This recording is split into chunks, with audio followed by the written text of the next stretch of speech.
Kitchen లో మొదలైన తుఫాన్. ఉదయాన్నే గిన్నెలు తోమడానికి వెళ్లి రీతు తిట్టుకుంది. ఎవరైనా తినడం లేట్ అయి అర్ధరాత్రి తినేవాళ్ళైతే తీసి పక్కన పెట్టుకోమని చెప్పు కళ్యాణ్.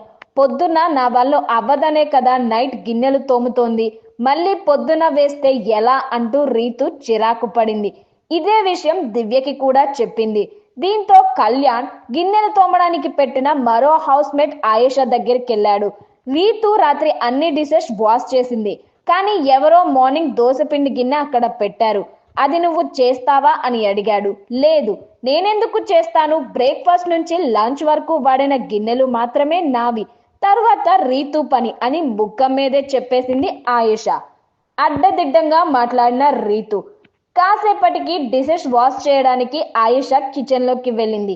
అక్కడ రాత్రి వాడిన దోసపిండి గిన్నె కనిపించింది.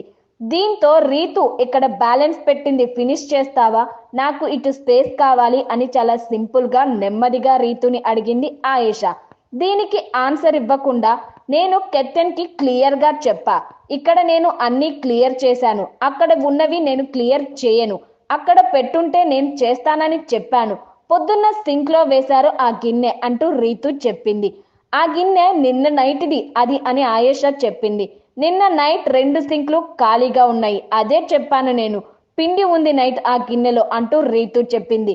డ్యూటీ గురించి చెప్పినప్పుడు నువ్వే చెప్పావు, నైట్ చేయకపోతే మార్నింగ్ కి కూడా యాడ్ అవుతుందని, అదే నేను చేస్తే నువ్వు ఒప్పుకుంటావా అని ఆయేషా షూటిగా అడిగింది.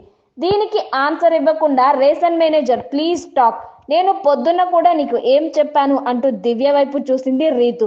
ఇది నిన్నటిది అంటే నీ డ్యూటీ కూడా నేనే చేయాలా, అన్నీ నేనే తోమాలా అని ఆయేషా అడిగింది. అది నిన్నటిదే, నేను చెప్పేది విను ఆయేషా అని రీతు అరిచింది. దీంతో ఏం వినాలి చెప్పు అంటూ ఆయేషా రైజ్ అయింది. అది నైట్ తీయలేదు, అందులో పిండుంది చెప్తున్నా కదా అంటూ రీతు అంది. అది నైట్ది, నేనెందుకు తోమాలి అని ఆయేషా స్టార్ట్ చేసింది.